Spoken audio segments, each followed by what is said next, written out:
Ben sat in his armchair, a worn relic of a past life that felt increasingly out of place in this modern, glass-walled fortress.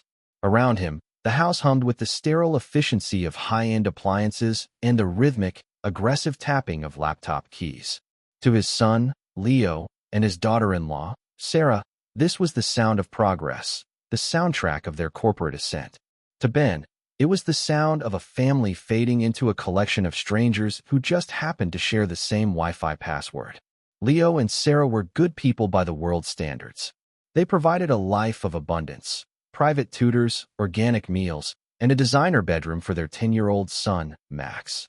But they treated parenthood like a high-stakes project to be managed rather than a life to be shared. Their days were a frantic blur of color-coded calendars and conference calls. Interaction was reduced to a checklist, drop-offs at 7:30 a.m., pickups at 5 p.m., and a hurried, "How was your day?" that never waited for an actual answer. They were physically present but emotionally 1,000 miles away, mistaking financial provision for paternal presence. Ben watched it all from the periphery. At 60, he was the silent observer, the one who noticed the things that didn't show up on a spreadsheet. He noticed the way the light had left Max's eyes. A few months ago, Max was a boy of vibrant noise, full of questions about space, dinosaurs, and the mechanics of the old watch Ben used to wear. Now, that boy had been replaced by a hollow shell. Max moved through the house like a ghost, his shoulders hunched as if trying to shrink into himself. The silence coming from Max wasn't peaceful. It was heavy, vibrating with an unspoken weight. Ben would try to catch his grandson's gaze across the dinner table, but Max's eyes remained fixed on his plate, his fork merely pushing food in circles. When the boy did look up, his expression was stony, a mask of forced neutrality that was far too sophisticated for a child his age. "Max, do you want to go for a walk later? The park has those new trails," Ben had suggested a few nights ago. Before Max could even breathe a response, Leo had cut in without looking up from his tablet. "Not tonight, Dad. Max has extra prep work for his honors track. We've got to keep his momentum up." "He's fine, aren't you, champ?" Max hadn't nodded. He hadn't shook his head. He had simply sat there, a tiny island of sorrow in a sea of corporate ambition. Ben saw the flicker of something dark pass over the boy's face, a flash of absolute isolation. In this house of glass and light, the shadows were growing longer, and Ben realized with a chilling certainty that the people who should have been guarding Max's heart were too busy building his resume to notice he was drowning. The subtle transformation of the household from a home into a cold, transactional space accelerated as the weeks bled into one another. While Leo and Sarah celebrated a series of high-profile acquisitions at their respective firms, the atmosphere within their own walls grew increasingly brittle. Ben felt the temperature of the family unit dropping, a frost that seemed to emanate directly from the silent, retreating figure of his grandson. It began with the meals. Max, who once possessed a voracious appetite that could clear a plate of Ben's homemade stew in minutes, started treating food as an enemy. He would sit for an hour, his small frame almost disappearing into the oversized dining chair, moving a single piece of broccoli from one side of the plate to the other. His face had become gaunt, the natural roundness of his cheeks replaced by sharp, anxious lines. One rainy Tuesday evening, Sarah walked into the kitchen, her phone pressed to her ear, nodding at a screen filled with data points. She glanced at Max's nearly full plate and sighed, though the sound was one of irritation rather than concern. "Max, you've barely touched your salmon. That's brain food, sweetie. You need your energy for the math competition on Friday." Max didn't look up. He didn't argue. He simply whispered, "I'm not hungry, Mom," his voice so thin it seemed as though it might shatter if the wind blew too hard. Sarah tapped a few more keys on her laptop. "Well, take a few more bites for me, okay? I have a global sync in 5 minutes. Ben, can you make sure he finishes? We can't have him losing focus now." She was gone before Ben could voice the observation that had been burning in the back of his mind. Max wasn't just losing his appetite. He was losing his presence. The true fracture, however, occurred 2 nights later. The house was uncharacteristically quiet, the low hum of the air conditioning the only sound as the family settled into their evening routines. Ben was passing by Max's room to drop off a freshly laundered school hoodie when he heard a sharp, hissed intake of breath from behind the door. He knocked softly, But there was no answer, only the sound of hurried movement. Ben pushed the door open an inch. Max was sitting on the edge of his bed, his pajama shirt half off, twisted around his shoulders. In the dim glow of the bedside lamp, Ben saw them. Across the boy's pale, slender back were a series of vivid, angry blossoms. Deep purple contusions overlapped with sickly yellow-green edges. They weren't the kind of marks left by a tumble on the grass or a bump against a desk. These were directional, grouped, and undeniably intentional. Max jumped, pulling his shirt down with a frantic, trembling hand, his eyes wide and glassy with a terror that made Ben's blood run cold. "Max," Ben breathed, his voice steady despite the hammer of his heart. "What happened to your back?" Max looked at the floor, his fingers white-knuckled as they gripped the hem of his shirt. "Nothing. I fell during gym. In the equipment room." It was dark. Ben stepped into the room, closing the door softly behind him. He knelt so he was eye level with the boy. "That's a lot of falling for one equipment room, champ. Those look like they hurt a lot." "They don't," Max snapped, a sudden flash of defensive anger sparking in his eyes. "I'm fine, Grandpa. It's just gym. Don't tell Mom and Dad. They'll just say I'm being weak." The word weak hung in the air like a poisonous vapor. It was a word that didn't belong in the vocabulary of a 10-year-old, yet it had been uttered with a devastating familiarity. That night, Ben waited in the living room until Leo and Sarah finally emerged from their home offices, their faces pale from the blue light of their monitors. He intercepted them near the stairs, his expression grim. "We need to talk about Max," Ben said, his tone leaving no room for the usual dismissals. Leo checked his watch, a reflex he seemed unable to control. "Dad, it's nearly 11. I have a pitch deck to finalize before the Tokyo call at 6 a.m. Can this wait until breakfast?" "No," Ben said firmly. "I saw his back tonight. He's covered in bruises, Leo. Serious ones. And he stopped eating. He's terrified of something." Sarah leaned against the banister, rubbing her temples. "Ben, we spoke to Mr. Thorne, his physical education lead, just last week during the parents' mixer. He said Max is doing okay, but needs to toughen up a bit. He said the boys are just playing hard. It's a competitive school, Dad. It's not like the schools you went to. They push the kids to be the best. Playing hard doesn't leave those kinds of marks, Sarah," Ben countered, his voice rising slightly. "He's retreating. He's lambly, quiet, sullen. He won't look me in the eye. Something is happening to him at that school." Leo let out a long, exhausted breath. "Look, we'll keep an eye on it. I'll send an email to the counselor tomorrow. But Max has to learn to handle his own business eventually. We can't hover over him every time he gets a scratch. He's probably just feeling the pressure of the honors track. It's a transition period." "A scratch?" Ben whispered, disbelief coloring his words. "I am telling you the boy is being broken, and you're talking about transition periods." "That's enough, Dad," Leo said, his voice hardening with a finality that signaled the end of the conversation. "We appreciate you being here, but we are his parents. We have a handle on his development. He's just going through a phase. Now, please, we need to get some sleep." They walked up the stairs, their footsteps synchronized and certain, leaving Ben alone in the darkened living room. He looked toward the hallway leading to Max's room, a profound sense of isolation washing over him. He realized then that Max was living in a house with 3 adults, but he was utterly alone. His parents were blinded by the glittering promise of his future, and in their pursuit of his success, they had become deaf to the silent screams of his present. Ben felt a cold weight settle in his chest, a realization that the tough love and competitive spirit his son and daughter-in-law praised were merely veils for something far more sinister. He thought of the way Max had flinched when the door opened, and the way he had desperately tried to hide his pain. If the people who were supposed to protect Max wouldn't see the truth, then Ben would have to find it himself. He wasn't just a grandfather anymore. He was the only witness to a crime that was being dismissed as a phase. The corporate fortress was secure, but the child inside was under siege, and Ben knew that the first fracture had already turned into a canyon. He would not let his grandson fall into it. He began to plan, his mind sharpening with the tactical precision of a man who knew that when the guardians fail, the sentinel must step forward. The dismissal from Leo and Sarah hung in the humid morning air like a thick fog, blurring the lines of the family Ben thought he knew. As the sun rose, casting long, sharp shadows across the manicured lawn of the suburban estate. The house returned to its clockwork routine. Leo was already gone, likely catching a flight or a pre-dawn meeting, and Sarah was a blur of high heels and sharp directives, her attention entirely consumed by a conference call vibrating through her Bluetooth earpiece. Ben sat in the kitchen, a silent spectator to the morning's cold efficiency. He watched Max descend the stairs. The boy moved with a gingerly stiffness, a physical manifestation of the trauma Ben had witnessed the night before. Max's backpack looked too heavy for his small shoulders, pulling at the very spots where the purple blossoms had taken root.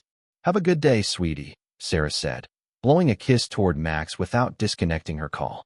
She didn't notice the way he winced as he reached for a carton of milk. She didn't see the hollow circles under his eyes. "I'll walk him to the gate," Ben said, his voice level. "Thanks, Ben. You're a lifesaver," Sarah mouthed, already turning back to her laptop to highlight a spreadsheet. As they walked down the driveway, the silence between Ben and his grandson was different than it had been. It was no longer a wall, it was a bridge. Ben could feel Max's desperation, a silent plea for someone to see what was being hidden behind the school's prestigious iron gates. "Max," Ben said softly as they reached the end of the pavement. "You don't have to carry this alone."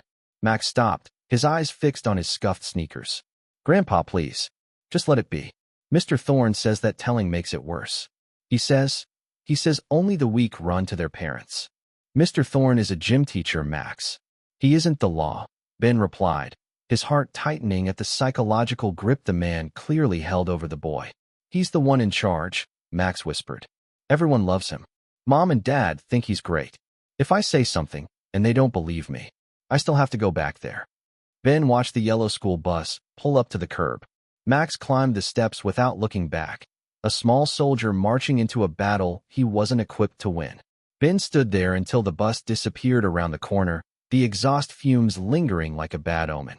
Ben knew he couldn't wait for Leo and Sarah to wake up. He knew that the corporate world had conditioned them to value results over nuance, and as long as Max was hitting his academic marks, they would remain willfully blind to the bruises on his spirit. To them, Mr. Thorne was a dynamic leader who produced resilient students. To Ben, Thorne was beginning to look like a predator hiding in plain sight. Ben spent the morning in his room, not resting, but remembering. He thought of his own time in the service, the years spent in intelligence where survival depended on noticing the one thing that didn't fit. He thought of the way Thorne had behaved at the parents' mixer Sarah had mentioned. He recalled the man's posture, too rigid, his smile too wide, his eyes never quite reaching his mouth. Thorne was a man who played a part, a charismatic authority figure who thrived on the tough love narrative because it gave him a license for cruelty. Around noon, Ben drove to the school. He didn't go to the front office. He knew the administrative staff would only see a grandfather overstepping his bounds. Instead, he parked a block away and walked toward the perimeter of the athletic fields. The school was a sprawling complex of red brick and glass, surrounded by high chain-link fences topped with privacy screens. He found a vantage point behind a cluster of dense oaks near the gymnasium's rear equipment entrance. From here, he could see the back of the gym and the secluded area where the leadership drills often took place. The air was still, the only sound the distant whistle of a coach on the far side of the fields. Ben waited with the patience of a hunter. He checked his phone, ensuring the camera was ready, his hands steady despite the cold fury vibrating through his veins. After 30 minutes, a side door creaked open. Mr. Thorne stepped out, looking every bit the athletic hero in his pristine tracksuit. He was followed by a group of 6 older boys, 12th graders, by the look of their size, and finally, a solitary, hunched figure, Max. The group moved toward a concrete alcove, a blind spot hidden from the main cameras and the sightlines of the other teachers. Ben felt his stomach churn as he saw Thorne put an arm around one of the older boys, whispering something that made the teenager laugh, a sharp, jagged sound. Max was made to stand in the center of the circle. Ben adjusted his position, the leaves of the oak tree offering a natural veil. He began recording, the digital zoom bringing the scene into agonizing clarity. Thorne didn't start with violence. He started with words. Ben couldn't hear the specifics, but the tone was unmistakable, a mocking, rhythmic cadence. He watched as Thorne gestured toward Max, shaking his head with a look of theatrical disappointment. The older boys began to chime in, their voices rising in a chorus of taunts. Max stood there, his head bowed, his small hands curled into fists at his sides. Then, Thorne stepped back and nodded at the largest of the older boys. It wasn't a drill. It wasn't tough love. The older boy stepped forward and shoved Max, sending him sprawling against the concrete wall. Max scrambled to get up, but another boy blocked his path, tripping him. Thorne didn't intervene. He leaned against an equipment crate, crossing his arms, a sadistic smirk playing on his lips. He was the conductor of this orchestrated misery. Weak, Ben saw Thorne mouth as Max struggled to find his footing. The older boys began to close in, their movements coordinated and practiced. This was a ritual. This was the toughening up Thorne had boasted about to the parents. Ben watched through the screen of his phone, capturing every shove, every whispered insult, and the moment Thorne reached out and gripped Max's jaw, forcing the boy to look at the laughing teenagers. Ben's thumb hovered over the stop button, but he forced himself to keep recording. He needed more than a scuffle. He needed the proof of Thorne's active participation, the evidence that this wasn't just peer-on-peer bullying, but a systematic abuse of power led by an adult. He watched until Max was left alone on the concrete, the group retreating back inside the gym with Thorne leading the way, his hand resting on the shoulder of one of the leaders, as if they had just completed an honorable task. Max stayed on the ground for a long time, his shoulders shaking with silent, exhausted sobs. Ben lowered his phone. The cold weight in his chest had turned into a hard, sharp diamond of resolve. He had seen the predator behind the mask. He had seen the rot that Sarah and Leo called competition. He looked at the digital file on his phone, the evidence that would dismantle Thorne's perfect reputation and shatter the comfortable illusions of this house of glass. Ben didn't feel a sense of triumph, only a grim, heavy duty. The sentinel had seen the enemy, and the time for observation was over. As he walked back to his car, Ben wasn't a 60-year-old man in a guest room anymore. He was the storm that was about to break over Mr. Thorne's carefully constructed world. The drive back from the school was a blur of cold calculation. Ben gripped the steering wheel, his knuckles white against the leather. In his pocket, the phone felt heavy, a digital ticking bomb loaded with the footage of Mr. Thorne's orchestrated cruelty. He could still see the image of Max collapsed on the concrete, a small, broken figure abandoned by the very person the world praised as his mentor. When he reached the house, the silence was almost offensive. Sarah's car was in the driveway, meaning she was likely in another marathon session of virtual meetings. Ben didn't go to her. He didn't go to Leo. He knew exactly how that would go. More talk of toughness, more dismissals of a grandfather's paranoia. He went straight to his room, locked the door, and opened his laptop. He had spent years in the shadows of intelligence work, a career Leo and Sarah had always viewed as a dull administrative post in the civil service. They didn't know about the months he spent tracking financial anomalies or the years he spent deciphering the body language of men who traded in secrets. They saw a retired old man. Ben saw a target that needed to be neutralized. He began by backing up the video to 3 separate cloud drives. Then, he started digging. A man like Thorne, someone who enjoyed the psychological breaking of a child, rarely started with his current victim. Predators like Thorne built empires of influence, but they usually left a trail of difficult students and problematic exits in their wake. Ben's fingers flew across the keys. He bypassed the school's glossy promotional pages and dived into local forums, old school district archives, and teacher credential registries.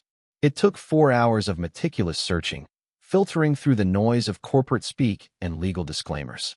Then he found it. 5 years ago, a man named Marcus Thorne had left a prestigious academy 3 states over. The official reason was pursuing personal interests, but the timing coincided with a quiet settlement involving a student who had suffered a nervous breakdown. No charges were filed, no public scandal erupted, but the pattern was identical. Thorne was a master of the leadership development mask, a man who convinced parents that his abuse was actually a premium educational service. As the sun began to set, Ben heard the front door open. Leo was home. Ben didn't emerge immediately. He waited until dinner, a meal that was, as usual, a theater of distraction. Leo was checking stock tickers. Sarah was drafting an email. Max was a ghost at the end of the table, his eyes red-rimmed and his appetite non-existent. "How was gym today, Max?" Ben asked, his voice intentionally casual. Max flinched, a visible tremor running through his small frame. He looked toward Thorne's staunch defenders, his parents, before whispering, "Fine, Grandpa. Just drills."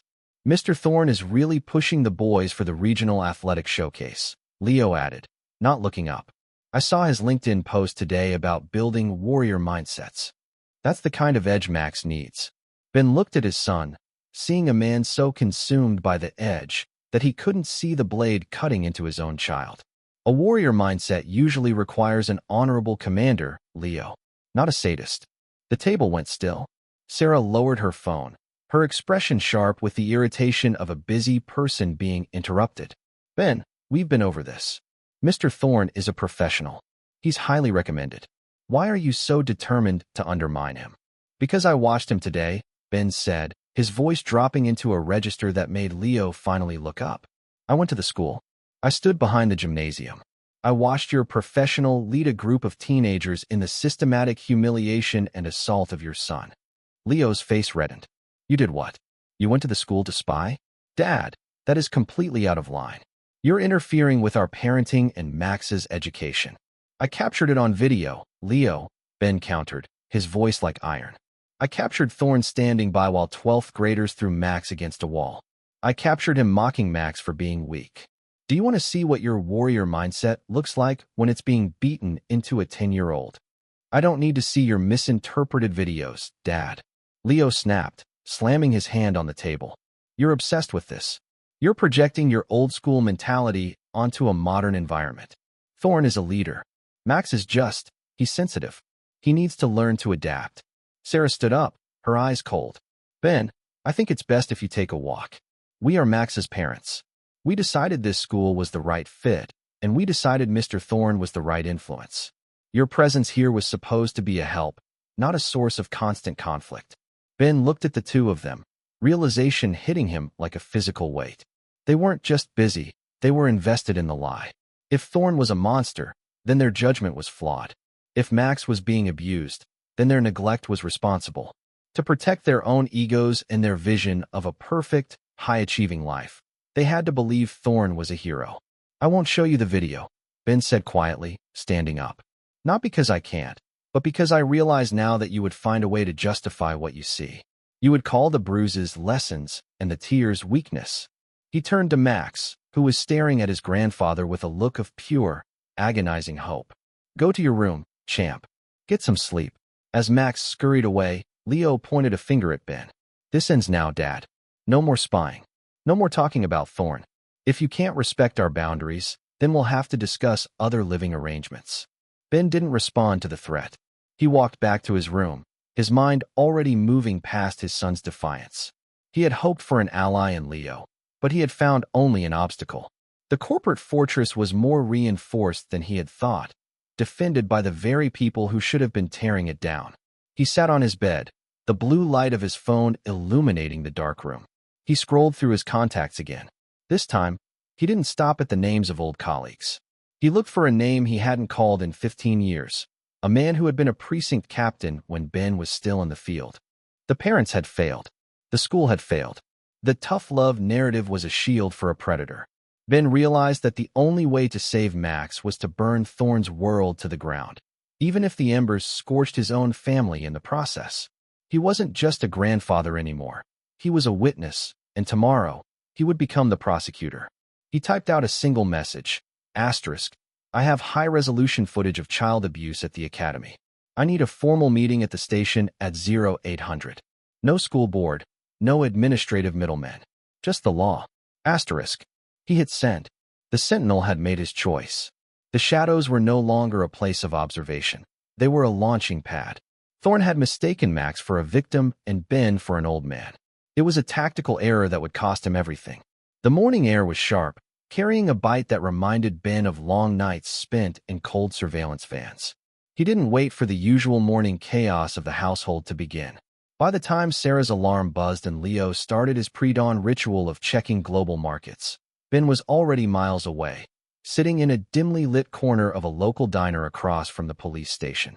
In front of him sat Captain Miller, a man whose face was a roadmap of 3 decades in law enforcement. Miller hadn't changed much, just more gray at the temples and a deeper set of lines around his eyes.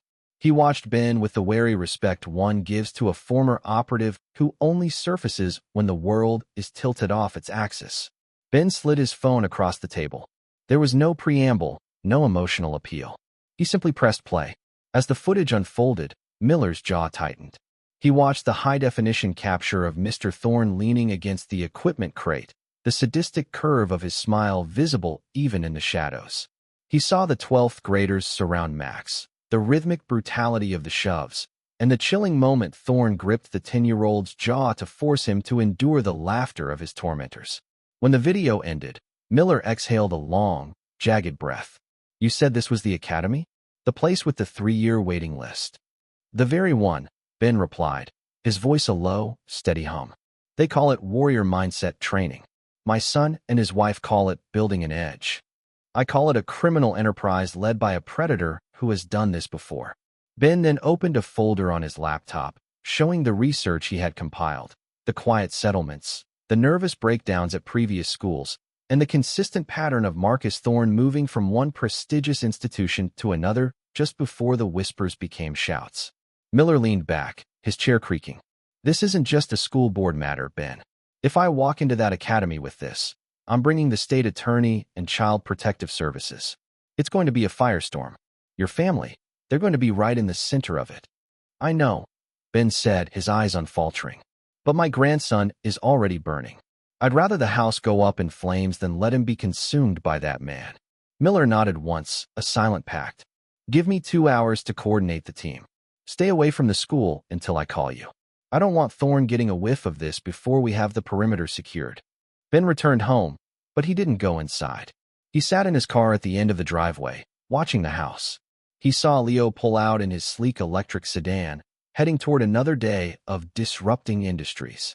He saw Sarah standing by the large bay window, gesturing animatedly into her headset, oblivious to the fact that her world was about to be structurally dismantled. At 10:15 a.m., Ben's phone vibrated. A single word from Miller: "Executing." Ben drove.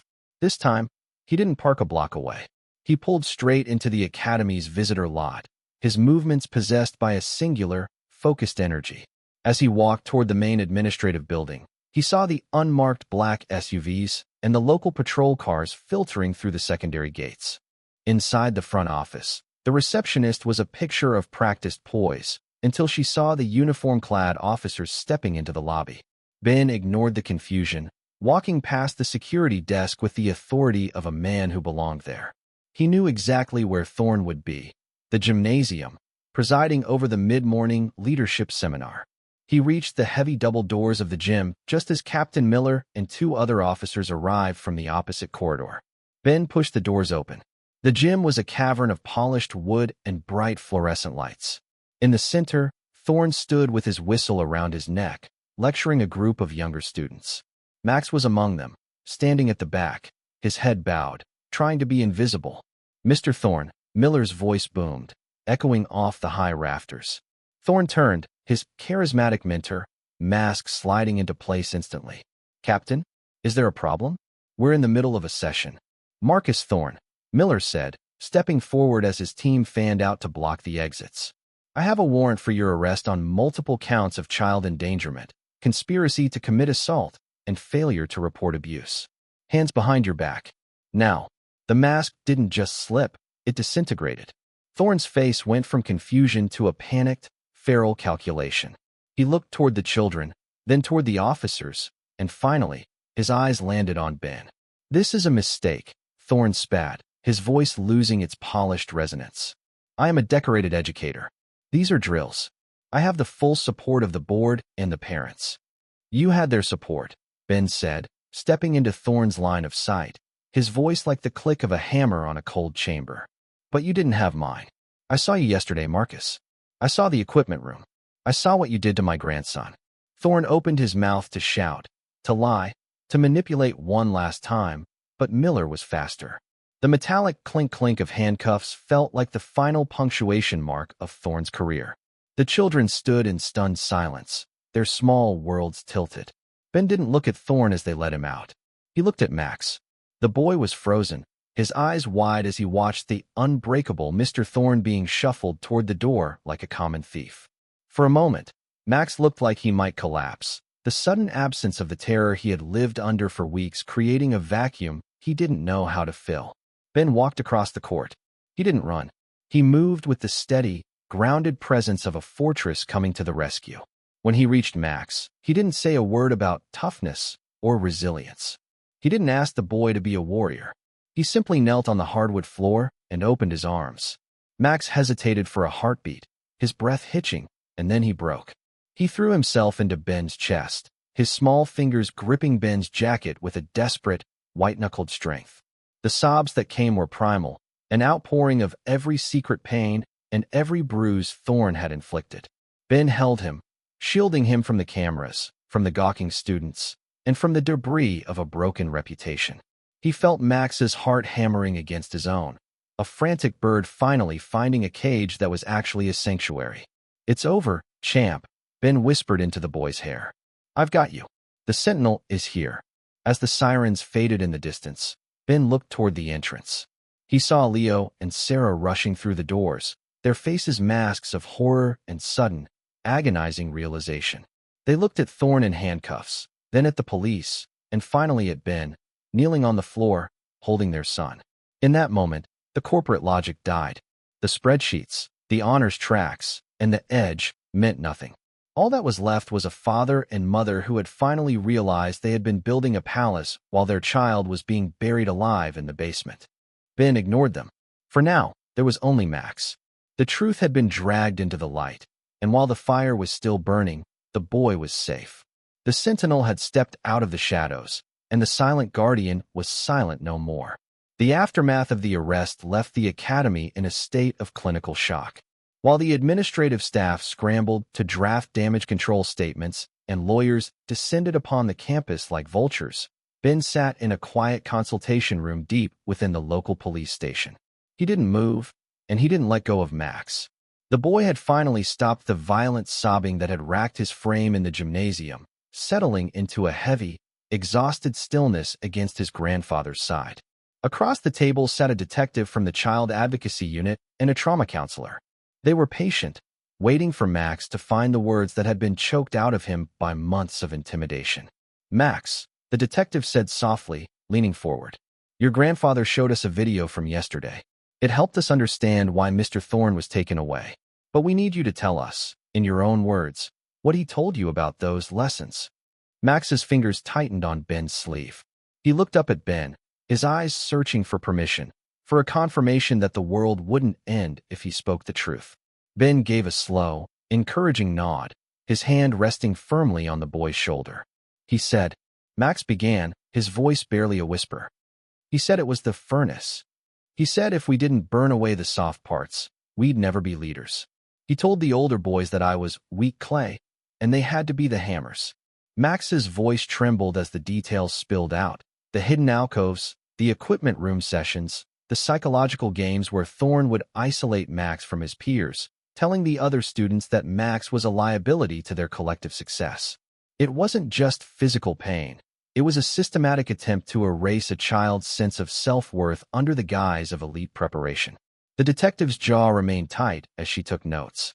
The warrior mindset Thorne had sold to the wealthy elite of the city was, in reality, a cult of cruelty designed to gratify a sadist's need for power. While Max spoke, the door to the observation room opened. Captain Miller stepped out and gestured for Ben to join him in the hallway. Ben squeezed Max's hand one last time before stepping out. Standing in the hallway were Leo and Sarah. The transition from the school to the station had stripped away their corporate armor. Sarah's expensive suit was wrinkled, her face pale and streaked with dried tears. Leo looked like a man who had been struck by lightning, dazed, hollow, and fundamentally broken. "Dad," Leo whispered, his voice cracking. They showed us part of the video. Just a few seconds." He couldn't finish the sentence. He leaned against the wall, burying his face in his hands. Sarah stepped forward, her eyes wide with a desperate, belated maternal instinct. "We didn't know, Ben," she pleaded. "We thought. Thorne was so highly recommended. He talked about resilience." He said Max was thriving under pressure. We just wanted him to have every advantage. Ben looked at them, and for the first time, the cold fire of his anger didn't flare up. Instead, he felt a profound, weary pity. He saw his own son, a man he had raised to be observant and kind, so blinded by the pursuit of an artificial edge that he had let a predator into his home. You weren't looking for Max, Ben said, his voice quiet but devastatingly clear. You were looking for a version of Max that fit into your 5-year plan. You outsourced his spirit to a man who promised you a leader, and you didn't check the cost of the materials. Can we see him? Sarah asked, her voice trembling. Ben glanced through the small glass window of the consultation room. Max was talking to the counselor now, his small hands gesturing as he described the furnace. Not yet, Ben said firmly. Right now, you are the people who sent him there. You are the people who told him he was being sensitive when he was being assaulted. He needs time to realize that he's safe, and he needs to realize that the weakness he was punished for was actually the only real thing left of him. Sarah began to sob, not the frantic crying of the school parking lot, but a deep, ugly sound of genuine regret. Leo didn't move. He stayed in the shadows of the hallway, a man realizing that the palace he had built was resting on the broken ribs of his only child. Captain Miller stepped between them, his professional mask back in place. The state attorney is fast-tracking the charges.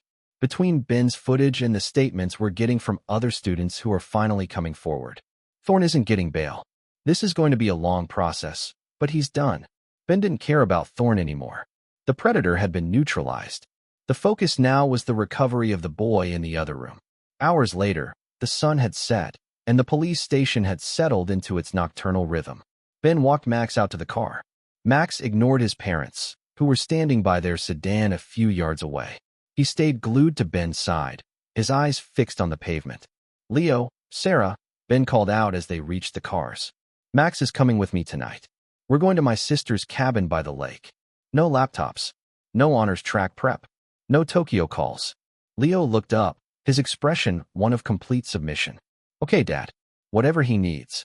I'll call you in a few days, Ben added. But for now, stay away.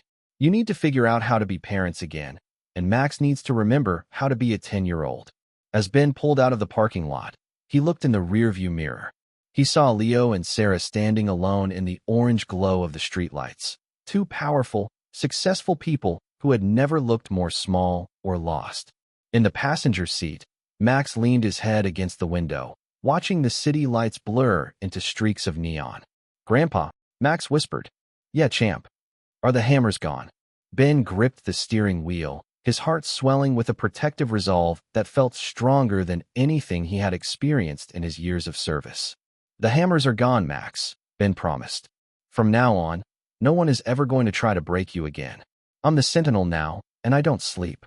Max closed his eyes, his breathing finally deep and rhythmic.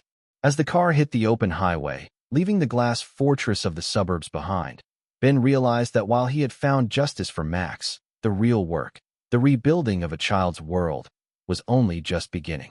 The silent guardian had successfully defended the gate. Now, he had to tend the garden. The cabin by the lake was a world away from the chrome and glass of the city. Here, the only soundtrack was the rhythmic lapping of water against the wooden pilings of the dock and the occasional, lonely cry of a loon. The air didn't smell of ozone and expensive espresso. It smelled of damp pine needles and wood smoke. For Max, it was the first time in months that the air felt light enough to breathe. Ben watched his grandson from the porch. Max was sitting at the edge of the water, a flat stone in his hand, staring at the glassy surface of the lake. He wasn't skipping stones yet. He was just holding one, feeling its weight, its reality. In the city, Max had been treated like weak clay to be hammered into a shape that suited his parents' ambitions. Here, under Ben's watchful eye, Max was just a boy with a rock by a lake. The first 48 hours had been marked by a heavy, almost catatonic exhaustion. Max had slept for 14 hours straight the first night, his body finally surrendering the adrenaline-fueled vigilance that had kept him upright during Thorne's seminars. When Max was awake, he stayed close to Ben, moving from room to room like a shadow, anchored by the older man's presence. Do you want to try the fishing poles, Max? Ben asked on the third morning, stepping out onto the porch with 2 vintage rods. Max looked up, his eyes slightly clearer than they had been at the police station. I don't know how, Grandpa. Mr. Thorne said hobbies like that were for people who didn't have the drive to succeed. Ben felt that familiar spark of cold fury at the mention of the name, but he kept his voice smooth. Fishing isn't a hobby, champ. It's a lesson in patience. And patience is the most powerful weapon a man can have. Besides, I think the fish don't care much about your drive to succeed. They just want to know if you can keep still. They spent the afternoon on the dock. Ben didn't push Max to talk. He taught him the mechanics of the reel, the steady hand required to cast, and the quiet focus needed to watch the bobber. For hours, they sat in a silence that was finally peaceful. The stony gaze Max had worn in the glass house began to soften, melting into the genuine concentration of a child learning something new. As the sun dipped behind the pines, painting the sky in shades of bruised orange and deep violet, Max finally spoke. Grandpa, yeah, Max. Mom and Dad called your phone today, didn't they? Ben nodded, reeling in his line with slow, deliberate turns. They did. Every hour, actually. Max looked back at the water. Are they mad at me for getting Mr. Thorne arrested? Dad liked him a lot. He said he was a top-tier performer.